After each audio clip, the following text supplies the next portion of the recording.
Background: my grandparents have always been a big part of my life, as have the rest of my family. They had 5 children, including my father, and 13 grandchildren, 6 great-grandchildren. My grandparents are quite rich. They had 3 businesses until last year when my grandfather died. I am the child of my grandchildren and have always been very close to them. My grandma used to babysit me until I could go to kindergarten. I wrap Christmas presents for her every year. I decorate their house, and I worked at their bar on Fridays in college, no pay, as they are too old to do these things themselves.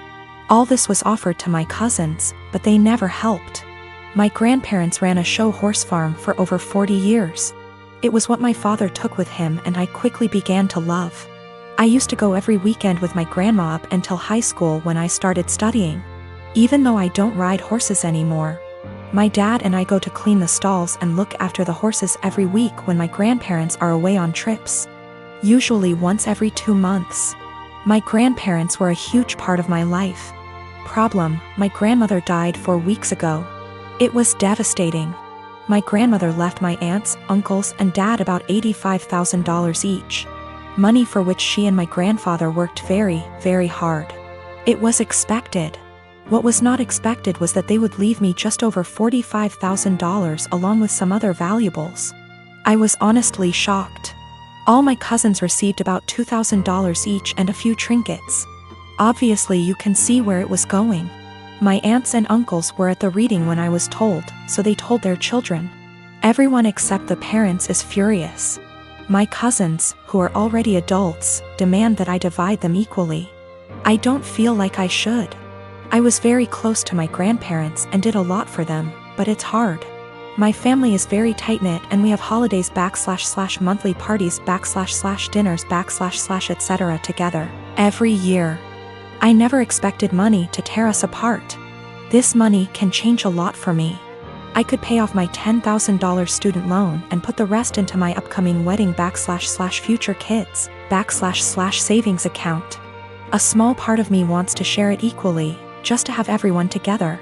But there was a reason they left this to me. They didn't do it to hurt anyone.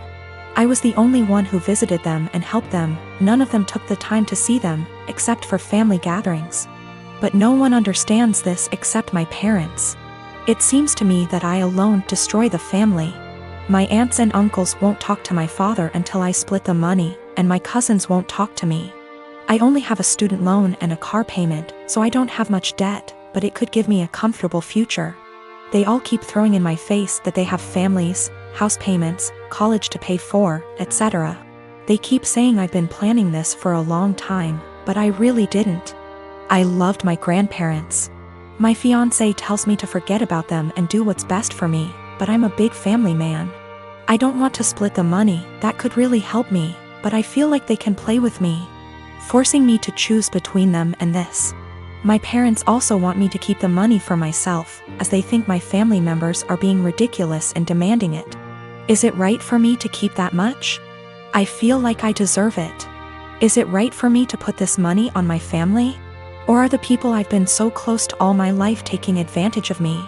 $45,000 versus $2,000 is a huge difference. PS, there is more in the will than I explained. Houses, classic cars, horses, farm, land, CDs, etc. The cashback / checking accounts I was given is the only thing that seems to be a problem for everyone.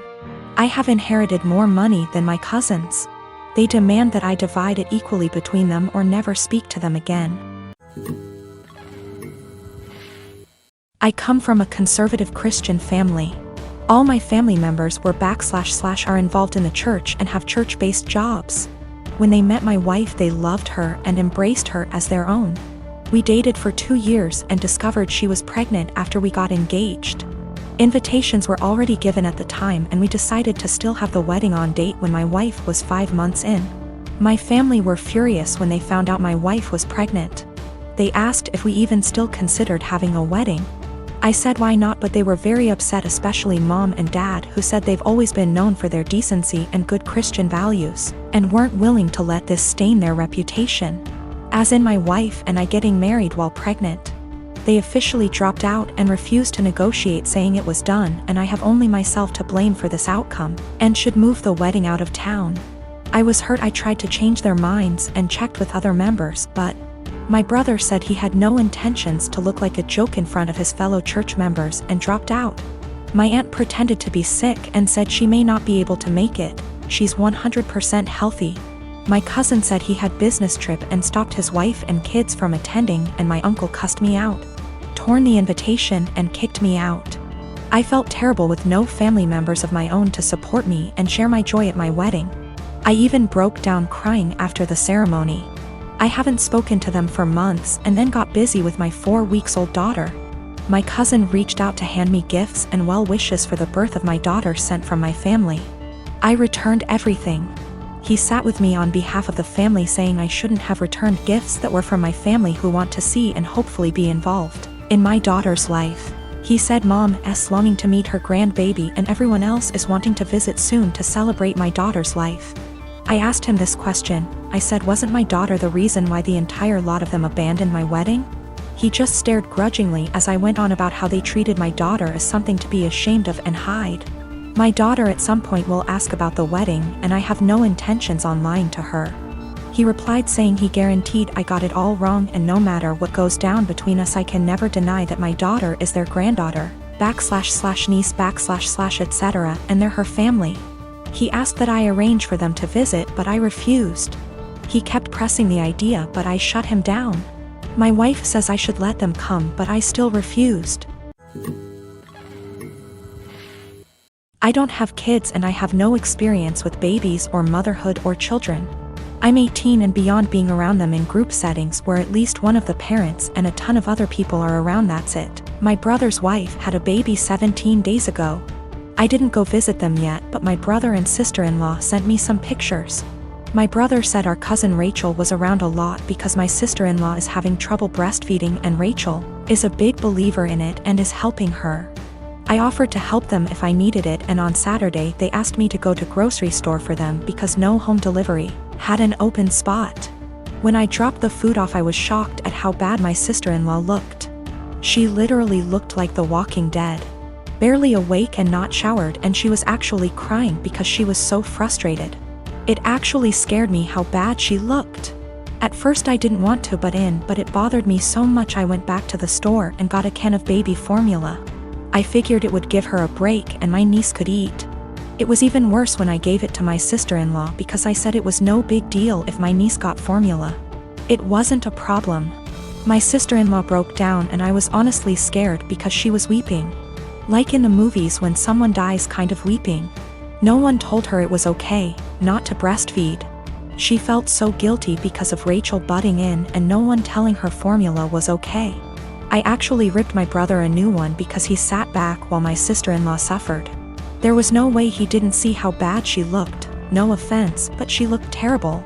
I got my sister-in-law to shower after my niece ate and fell asleep, and I changed the sheets on the bed and told my sister-in-law to sleep while my niece slept, and I said I would get more baby formula. I thought I did the right thing because my sister-in-law actually stopped crying, showered and slept, and the next 3 days she looked better and didn't cry again. My niece gets full. My idiot brother smartened up and told Rachel to stay away and everyone else, especially our parents and SIL's parents, to butt out. They take turns feeding so they both can sleep. My parents and Rachel are furious at me. SIL's sister was in agreement with Rachel and left me an angry voicemail full of swearing. Rachel basically had sister-in-law holding the baby while topless 24/7, and my dumbass brother sat there and didn't help with the baby at all. Rachel breastfed all her kids until they could walk and talk and never had problems, but my sister-in-law obviously did. My dad said I overstepped and should not have butted in. I was scared shitless after seeing sister-in-law on Saturday. Since I'm not a mother or baby expert, I have no idea what it is like with a newborn. I'm second guessing now after feeling like I did the right thing because everyone is angry with me. My brother-in-law, Sammy, lost his home shortly after his divorce 10 months ago. He moved in with us and brought his twin daughters, Olivia and Sloane 18, with him a couple of months ago. His sister, my wife, and I have one daughter, Zoe 16, and she and her cousins aren't close but get along fine. Olivia and Sloane have no respect for Zoe's privacy, none. They used to walk into her room and take everything they get their hands on. Makeup, phone accessories, clothes, school laptop, etc. Zoe complained a lot, and I've already asked the girls to respect Zoe's privacy and stop taking things. My wife and Sammy saw no issue with this. After all, they're girls and this typical teenage girl's behavior. I completely disagreed.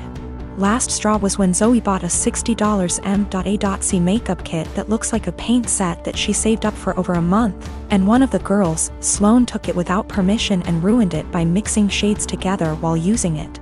Don't know much about makeup, but that's what Zoe said when she found the kit on her bed, and was crying. I told my wife and she said she'd ask Sloane to apologize, but I got Zoe a lock after I found she was moving valuable belongings out the house because of this incident. Sammy and his daughters saw the lock and weren't happy. The girls were extremely upset. Sammy asked about it and I straight up told him. He said, "My daughters aren't thieves. It's normal that girls of the same age borrow each other's stuff." He said Zoe could easily get another makeup kit for $15 from Walmart and shouldn't even be buying expensive adult makeup in the first place, and suggested my wife take care of this defect in Zoe's personality, trying to appear older than she is. He accused me of being overprotective and babying Zoe with this level of enablement. I told him this between me and my wife, but she shamed me for putting a lock on Zoe's door for her cousins to see and preventing them from spending time with her, saying I was supposed to treat them like daughters. Then demanded I remove it, but I said this lock does not get removed till her brother and his daughters are out of our house. She got mad I was implying we kick them out and said her family'll hate me for this. So I reminded her that I let Sammy and his family move, in which something her own family refused to do, so she should start with blaming them for not taking their own son and niece's granddaughters in. If it wasn't for her family's unwillingness to help, we wouldn't be dealing with this much disturbance at home. Everyone's been giving me and Zoe silent treatment, and my wife is very much upset over this.